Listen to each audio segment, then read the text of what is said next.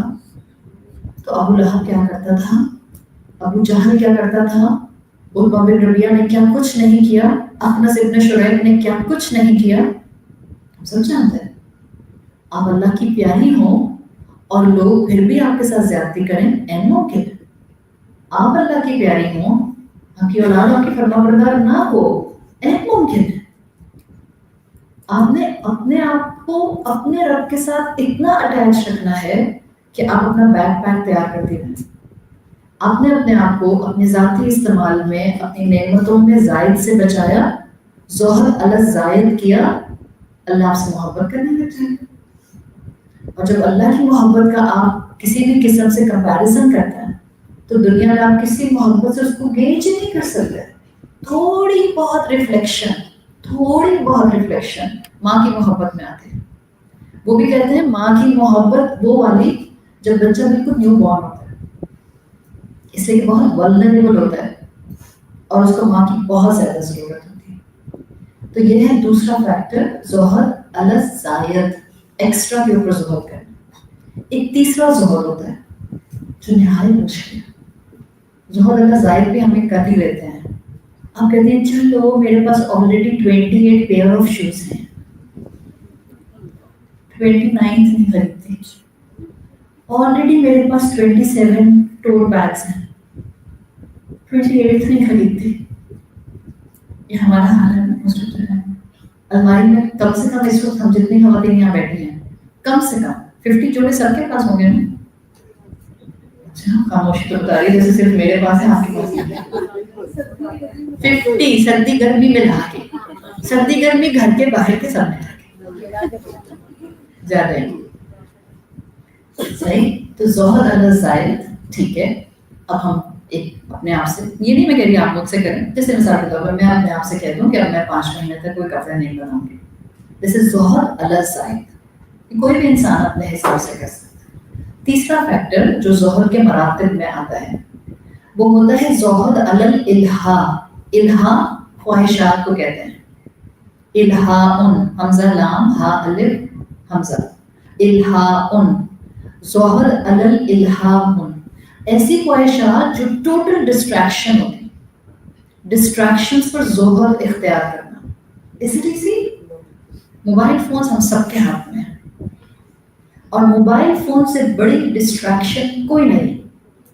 طاق رات ہے، ابھی میں نے 6 رکعت پڑھے اور میں موبائل لے کے بیٹھی. اچھا چلو تھوڑا 10 منٹ کے لیے میں ریسٹ کر لیتی ہوں. وہ 10 منٹ کبھی 10 منٹ ہوتا ہے نہیں. جب 6 رکعت پڑھ رہے تھے تو 10 منٹ لگ رہے تھے 1 گھنٹہ. اور جب ہم 10 منٹ کے لیے موبائل پر بیٹھے 1 گھنٹہ گزر گیا پتہ ہی نہیں چلا. اچھا 1 بج گیا، اچھا پتہ نہیں چلا. ڈسٹریکشن. ہم سب اللہ کی محبت حاصل کر سکتے ہیں ازہد فی الدنیا یحبک اللہ کے اینگل سے، ڈسٹریکشن سے اپنے آپ کو دور رکھیں. ابھی بھی رمضان کے آخری جاتے جاتے کچھ دن ہیں، موبائل کا استعمال کم کرتے ہیں. انٹینشنلی 10 دن کے لیے کیا سوچ کے ان 10 دنوں میں میں زہد علی الالہا کروں گی تاکہ مجھے اللہ کی محبت. آپ اپنی ماں کی خدمت کرتی ہیں، آپ کی ماں کو دعا دیتے ہیں. آپ اپنی ماں کی خدمت کرتے ہیں، آپ کی ماں کو آپ پر پیار آتا ہے. آپ اللہ کی خاطر اپنا بیلوڈ فون چھوڑیں گی، اللہ کو آپ پر پیار آئے گا؟ بالکل آئے گا. اللہ کہتا ہے میری بندی نے وہ وقت مجھے دے دیا جو یہ اپنی انٹرٹینمنٹ میں لگا دیتے. ڈسٹریکشن سے خود کو روکنا.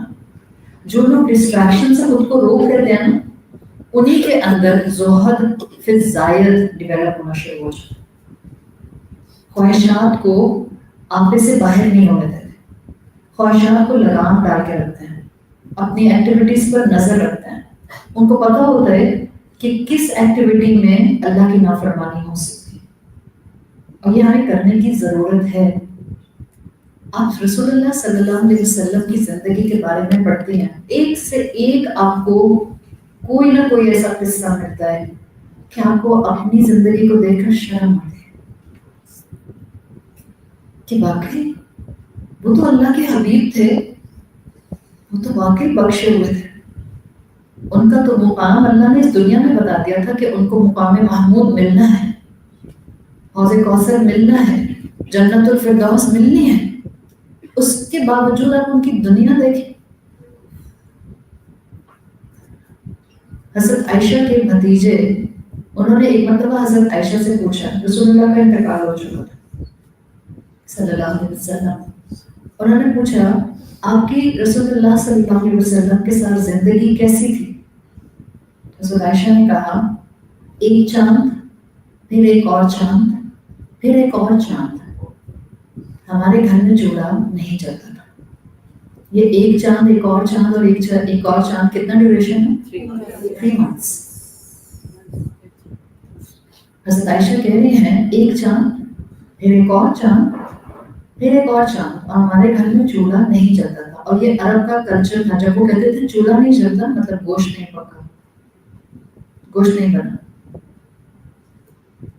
تو ان کے بھتیجے نے پوچھا پھر آپ کیا کھاتے تھے؟ تو شی سیڈ اسودین, 2 کالی چیزیں, پانی اور کھجور. فلٹر واٹر تو نہیں ہوتا تھا ان کا, صحرا کا پانی نکلتا تھا امپیورٹیز والا. کہتی تھی اسودین, 2 کالی چیزیں, پانی اور کھجور پر گزارا ہوتا. ہمارے بچے 3 دن 4 دن bake chicken, bake fish, beef steak, اور رمضان میں اپنی پسند کی افطاری چاہیے. اور وہ پکوڑے اور چنا چاٹ والے بچے نہیں اناج کے تھے, تو پرانی جنریشن تھی ہماری والی. اب تو ہماری والی آنٹیاں بھی اس ایج کے نہیں کھاتی, ہیلتھ کانشیس ہو گئی. آبویسلی کولیسٹرول سے بھی تو اپنے آپ کو بچانا ہے. ہم سب بھی اسی ویرائٹی کھا رہے ہوتے ہیں افطار میں. آپ سوچیں اگر اس سب نعمتوں کے باوجود ہم یہ کہیں کیا ہے روز یہی کھاتے ہیں, مہینے میں 6 دفعہ اسٹیک کھائیں باہر جا کے, اور پھر یہ کہیں کیا ہے گھر میں یہی کھاتے رہتے ہیں, یا گھر میں ہر دن ہماری پسند کا کھانا ہو, اس کے باوجود ہم کہیں کچھ ہماری پسند کا نہیں بنا, تو دنیا صرف ہماری ڈسٹریکشن بن رہی ہے. کچھ میری مرضی کا نہیں ہے, کوئی میری بات نہیں سنتا, کوئی مجھے نہیں سمجھتا. یہ جو جملے ہماری زبان سے نکلیں گے, it means we are totally distracted. Totally distracted. Distraction سے اپنے آپ کو روکیں اور زہد علی الالہام کریں. ایک زہد کی ایک اور شکل بھی ہوتی ہے جو بڑی ہائیسٹ شکل ہے. ان 3 کے علاوہ بات کریں, یہ تو میں نے تینوں شکلیں آپ کو بتائی ہیں جو زہد فی اللہ ہے, اللہ کے ساتھ زہد کے معاملے میں. اگر آپ زہد فی الناس کے اینگل سے ایک بات دیکھیں تو ایک تو میں نے آپ کو سمجھا دیا, لوگوں کی نعمت پر آنکھیں لمبی نہیں کریں. جب کسی کی نعمت دیکھ کر آئیں تو پریشان نہیں ہو جائیں میرے پاس کیوں نہیں ہے. بعض خواتین دوسروں کے گھروں سے ہو کے آتی ہیں, اپنے میاں کو ڈانٹنا شروع کر دیتی ہیں, آپ کچھ کرتے ہی نہیں ہیں, آپ سارا دن صوفے پہ بیٹھے رہتے ہیں, آپ موبائل لے کے بیٹھے رہتے ہیں. فلاں کے ہسبینڈ کو دیکھیں ماشاء اللہ کاروبار کہاں سے کہاں پہنچا گیا, اچھا خاصا شوہر تھا صبح آپ کا, اور اچھی خاصی آپ تھی صبح, بس آپ کا ایک چکر اور راؤنڈ لگا کر آنے کی دیر تھی بہن کے گھر سے. آپ کا میٹر شارٹ اور بیچارے شوہر کی شامت ہے. دوسروں کی نعمتیں دیکھ کر آنکھیں لمبی نہ کریں. ہاں کوئی جنرل بات ہے تو وہ الگ فیکٹر ہوتا ہے, لیکن انسان اپنے نفس کو بہت اچھا جانتا ہے. جب آپ زہد فی الناس کے بارے میں آئیں, ایک دوسروں کی نعمت پر برکت کی دعا ضرور ہے. اپنی نعمت کو اس سے کم نہیں سمجھیں. تیسرا, انسانوں کے ذات زہد کا ایک اور طریقہ بھی ہوتا ہے, جو آپ کی تعریف کرے اس کے مقابلے میں جو آپ پر طنز کرے, دونوں کے ساتھ ایک ہی رویے کے ساتھ اخلاقی رسول کے ساتھ رہے. یہ والا زہد آسان ہے مشکل ہے؟ یہ ہے زہد. synopsis of زہد فی الناس, جو آپ کی تعریف کرے اس کے ساتھ بھی, اور جو آپ کو کھڑی کھڑی سنائے اس کے ساتھ بھی آپ نہایت اخلاق کے ساتھ بات کریں. اب چوتھا اور آخری حصہ, بس میں 2-3 منٹ لوں گی آگے. چوتھا اور آخری حصہ ہے قصۃ الدنیا. اب یہ میٹافوریکل کہانی ہے، صحیح ہے. ایک بادشاہ تھا، اس کی نا آج کا ہاٹ ٹاپک ہے، اس کی نا 4 بیٹیاں تھیں. ہاں آج کل تو پورا سوشل میڈیا 4 بیٹیوں کی ڈسکشن کر رہا ہے. اسلام میں اور کچھ بھی نہیں، بس 4 بیٹیوں کو بات کرتے ہیں. نہ خوف خدا ہے، نہ کسی کا احترام ہے، نہ کسی کے حقوق ادا کرنا ہے، نہ کسی کے ساتھ انصاف کا معاملہ کرنا ہے، نہ کسی کے رائٹس ادا کرنا ہے. اگر اسلام میں کوئی چیز بہت اہم ہے تو ہمارے معاشرے میں 4 شادیاں. صحیح، چلیں یہ تو سائڈ نوٹ تھا. اب کہانی سن لیں. اتفاق سے کہانی بھی ایسی ہے. ایک بادشاہ تھا، اس کی 4 بیٹیاں تھیں. جو سب سے چھوٹی بیوی تھی، وائف نمبر 4، وہ بادشاہ کو بہت پسند تھی. نہ صرف پسند تھی بلکہ بادشاہ اس سے بہت محبت کرتا تھا. اتنی محبت کرتا تھا کہ اگر بیوی کہے نا کلا بازی لگا دو تو بادشاہ کلا بازی لگا دے. He can do anything for this wife. ایسا بادشاہ ہے. اب جو سیکنڈ لاسٹ وائف تھی، وائف نمبر 3، اس سے بھی بادشاہ محبت کرتا تھا، لیکن بادشاہ کو ہمیشہ لگتا تھا کہ یہ میری بیوی مجھے کسی بھی وقت چھوڑ کر چلی جائے گی اگر اس کو مجھ سے بہتر کوئی مل گیا. تو بادشاہ کے اندر ایک خوف تھا. پیار کرتا تھا اس سے لیکن خوف کے ساتھ. پھر جو بادشاہ کی بیوی نمبر 2 تھی، وائف نمبر 2، اس سے بادشاہ کو کوئی محبت تو نہیں تھی. ہاں یہ کہا جا سکتا ہے کہ بادشاہ کا اس کے ساتھ انڈرسٹینڈنگ کا ایک لیول یہ تھا کہ جب بھی بادشاہ کو کوئی مشکل پیش آتی تھی تو بادشاہ اس وائف نمبر 2 کے پاس آتا تھا اور یہ ہمیشہ بہت اچھا مشورہ دیتی تھی. اچھا مشورہ دیتی تھی، فائدہ مند مشورہ دیتی تھی. وائف نمبر 1 جو سب سے پہلی بیوی تھی، بادشاہ کو اس سے کوئی محبت نہیں تھی. جب بادشاہ کو اس سے محبت نہیں تھی تو بادشاہ اس کی ضروریات کا بھی خیال نہیں رکھتا تھا. تو بیچاری ایک تو تھی بھی نمبر 1 سب سے پہلے، تو بیچاری بوڑھی بھی ہو رہی تھی، فریجائل بھی ہو گئی تھی، کرپلڈ بھی ہو رہی تھی، کمزور سی، ویک سی. 4 بیویاں بادشاہ کی یاد رہیں گی. اب تھا وہ بادشاہ، پر دنیا کا تو ایک اصول ہے، ہر نفس کو فنا ہے. اب کیا ہوا، بادشاہ کی موت کا وقت قریب آ گیا. تو بادشاہ کو پتہ چل گیا that I am going to die. بادشاہ نے اپنی وائف نمبر 4 سے کہا، جس سے بہت محبت کرتا تھا، جس کے لیے کچھ بھی کر سکتا تھا. بادشاہ نے کہا میں تم سے بہت محبت کرتا ہوں، میں نے وہ سب کچھ کیا جو تم نے کہا، اب میں مرنے والا ہوں، میں چاہتا ہوں تم قبر میں مجھے اکمپنی کرو.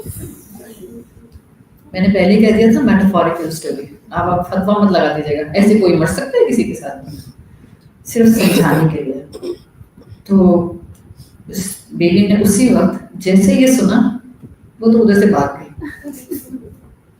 بادشاہ سے فرار ہو گئی فوراً سے پہلے کہ نہیں ایسی کوئی کہانی نہیں ہے، میری موت کا وقت نہیں آیا، وہ بھاگ گئی. جو 3rd بیوی تھی، بادشاہ اس کے پاس آیا. اس سے محبت کرتا تھا. ڈر کیا تھا اس کو، اس کے بارے میں تو پہلے سے ہی ڈر تھا. تو جب اس کے پاس آیا اور اس سے کہا کہ دیکھو اب میری موت کا وقت قریب آ گیا، میں نے تمہارے ساتھ جتنا بھی وقت گزارا، تم سے جتنی بھی محبت کی، میں چاہتا ہوں کہ تم میرے ساتھ قبر میں مجھے اکمپنی کرو. تو بیوی نے کہا کہ ایسا نہیں ہو سکتا، میں آپ کے ساتھ آپ کی اکمپنی نہیں کر سکتی ہوں، اس لیے کہ آپ سے بہتر ہے مجھے کوئی مل جائے گا. اس کو تو پہلے ہی شک تھا بادشاہ یہ مجھے چھوڑ کر بھاگ جائے گی. تو اس نے کہا کہ نہیں، آپ سے بہتر مجھے مل جائے گا، مرنے کا وقت تو آپ کا آیا ہے، میرا نہیں آیا، لہٰذا قبر میں کمپنی نہیں کروں گی، ابھی ادھر ہی ہوں جب تک آپ مر نہیں رہے. پہلی والی نے کیا کیا تھا، وہ تو پہلے ہی بھاگ گئی تھی. 3rd والی جو ہے انکار کر دیا، بتا بھی دیا آپ کے بعد میں کسی اور کو ڈھونڈ لوں گی، لیکن ابھی میں ادھر ہی ہوں. وائف نمبر 2 کے پاس بادشاہ ہے، ہارٹ بروکن بری طرح سے، اور اس سے کہا کہ میری موت کا وقت قریب ہے، تو مجھے قبر میں کمپنی کرو گی. یہ والی کون سی بیوی تھی جو ہمیشہ اچھے مشورے دیتی. کہانی کیسے یاد رہتی ہے، بہت پھر دنیا یاد نہیں رہا، کہانی یاد رہے گی. ہاں تو بیوی نے کہا کہ آپ کے ساتھ قبر میں تو نہیں جا سکتے، ہاں یہ ضرور کر سکتے ہوں کہ جب آپ کا انتقال ہو جائے تو آپ کو دفنا کیا جائے. صحیح اچھے مشورے دیتی تھی نا ہمیشہ. اب بادشاہ شدید ہارٹ بروکن، شدید غم زدہ اپنے کمرے میں آ کے بیٹھ جاتا ہے. پہلی والی بیوی تو اس کو یاد ہی نہیں ہے، محبت نہیں تھی نا. جس سے محبت نہیں ہوتی یاد بھی نہیں رہتا. کتنا اچھا آپ لوگوں نے بتایا. سی لائف ٹائم ایکسپیرینس. اب بادشاہ بیچارہ اداس سا بیٹھا ہوا تھا کہ آواز آتی ہے. سر اٹھا کر دیکھتا ہے تو اس کی بیوی نمبر 1 ہوتی ہے. اور جب وہ دیکھتا ہے تو اس کو آواز سے محسوس ہوتا ہے کہ یہ تو بہت ہی کوئی کمزور آواز ہے. جب بیوی کو دیکھتا ہے تو اس کو یقین ہی نہیں آتا کہ اس کی بیوی اتنی بوڑھی ہو گئی. قدر ہی نہیں کی تھی اس کی، دیکھا ہی نہیں تھا کبھی اس کی طرف، ٹائم ہی نہیں دیا تھا. یہ بیوی کہتی ہے میں آپ کے ساتھ قبر میں جاؤں گی. یہاں تک بات سمجھ آ گئی؟ ہم سب کی یہ 4 بیویاں آپ کے لیے. It's a metaphorical story. جو چوتھی بیوی تھی، میں ریورس میں شروع کر رہی ہوں. اس کہانی میں جو چوتھی بیوی تھی وہ انسان کی جسمانی طاقت تھی. جب انسان پر موت کا وقت آتا ہے نا، سب سے پہلے اس کا نفس، اس کا جسم اس کا ساتھ چھوڑتا ہے. اگر اللہ نہ چاہے انسان اپنی آنکھیں بلنک نہیں کر سکتا. اگر اللہ نہ چاہے اور انسان نے اپنی زندگی کلمے کے مطابق نہ گزاری، انسان شہادت کی فنگر، انڈیکس فنگر اٹھا کر اشہد ان لا الہ الا اللہ نہیں کہہ سکتا.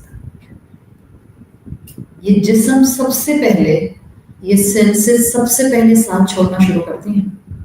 اسی جسم کو تو سنوارتے رہتے ہیں، اسی کو سجاتے رہتے ہیں، اسی کی تمنائیں پوری کرتے ہیں. یہ چوتھی بیوی جسم تھا، یہ آؤٹر شیل، یہ ویسل جو اس دنیا میں سب سے پہلے ساتھ چھوڑتا ہے. وہ تیسری بیوی مال ہوتا ہے انسان کا، جو آپ کے ساتھ آپ کے قبرستان تک جاتا ہے. کس شکل میں جاتا ہے؟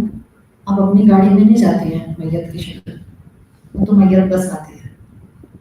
وہ جو آپ کی فیملی آپ کے ساتھ جاری ہوتی ہے، ان کے پہناؤ سے پتہ چلتا ہے کہ یہ آپ کی فیملی بیک گراؤنڈ ہے. تو کسی حد تک آپ کا مال ساتھ جاتا ہے. اگر آپ کے ساتھ ٹائٹل لگے ہوئے ہیں، ڈاکٹر، انجینئر، میجر، بریگیڈیئر، تو وہ آپ کی قبر کے اوپر لگا دیے جاتے ہیں. بس اتنا. جو بیوی نمبر 2 تھی وہ محبت کرنے والی فیملی تھی، جس کو ہم ہارڈلی ٹائم دیتے ہیں. کبھی پڑھائی کی وجہ سے ٹائم نہیں دے پاتے، کبھی کاروبار کی وجہ سے ٹائم نہیں دے پاتے، کبھی فیملیز کی وجہ سے ٹائم نہیں دے پاتے، کبھی دنیا میں ایک دوڑ میں بھاگنے کی وجہ سے ٹائم نہیں دے پاتے.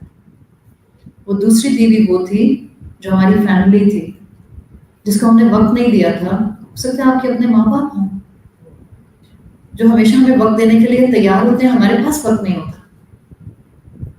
شوہروں کے لیے دیکھیں تو بیویوں کے لیے وقت نہیں ہوتا. بہت سی بیویاں ایسی ہوتی ہیں جن کے پاس شوہروں کے لیے وقت نہیں ہوتا. تو یہ دوسری بیوی وہ فیملی تھی جس نے کہا میں قبرستان تک جا سکتی ہوں. اور پہلی بیوی وہ بیک پیک ہے جو نیک اعمال کا تھا. اگر ہم نے اپنی زندگی میں نیک اعمال جمع نہیں کیے تو ایسے ہی ایک بوڑھی بیوی کی شکل میں ہمارے سامنے آئیں گے، فریم، کرپلڈ، فریجائل اور بالکل اولڈ وومن. اب ہم دیکھ لیں ہم اس دنیا کے اندر اللہ کی نعمتوں کے درمیان میں اس دنیا کو کیسے گزارنا چاہتے ہیں، اس کی محبت کے ساتھ، اس کی نعمتوں کو اس کے راستے میں خرچ کرتے ہوئے یا غافل ہوتے ہوئے. اللہ تعالیٰ ہمیں بہترین طریقے سے اس دنیا کا زہد عطا فرمائے. اللہ تعالیٰ ہمیں ان نعمتوں کا حق ادا کرنے والا بنا دے. اللہ ہمارے گناہوں کو معاف فرما دے. اللہ ہمیں اسلام کی وہ کیپیسٹی عطا فرما دے کہ ہم اپنی زندگی میں نافرمانیوں سے دور ہو جائیں. اللہ ہمیں اور ہماری اولادوں کو اسلام اور رسول اللہ صلی اللہ علیہ وسلم اور اللہ کی محبت عطا فرما دے. اللہ مسلمانوں پر جہاں ظلم ہو رہا ہے اللہ اپنے لشکروں سے ان کی مدد فرما دے. اللہ ہم سب کا یہاں آنا قبول فرما دے. اللہ ہمیں اس آخری عشرے میں بخش دے. اللہ ہمیں عبادت کی توفیق عطا فرما. اللہ ہماری دعائیں قبول فرما. اللہ سب بیٹے بیٹیوں کو نیک خاندان اور نیک اسپاؤس عطا فرما. اللہ ہمارے گھروں میں سکون اور برکت عطا فرما. اللہ تمام بیماروں کو شفائے کلی عطا فرما. اللہ ہمارے دل ایک دوسرے کے ساتھ جوڑ دے. اللہ ہماری رنجشیں ختم کر دے. اللہ سب ماں باپ کو ان کی اولاد کی طرف سے آنکھوں کی ٹھنڈک عطا فرما. اللہ سب والدین کو اپنی اولاد کی ہدایت دیکھنے کے ثمرات نصیب فرما. اللہ ہمیں موت نہ آئے مگر اس حال میں کہ ہم اپنے انجام سے راضی ہوں اور اللہ آپ ہم سے راضی ہوں. اللہ ہمیں کلمے پر موت عطا فرما. اللہ ہمیں عید سے پہلے شوال کے چاند سے پہلے بخش دے. اللہم انک عفو کریم تحب العفو فاعف عنا. سبحانک اللہم و بحمدک نشہد ان لا الہ الا انت نستغفرک و نتوب الیک. جزاک اللہ خیرا. السلام علیکم ورحمۃ اللہ وبرکاتہ.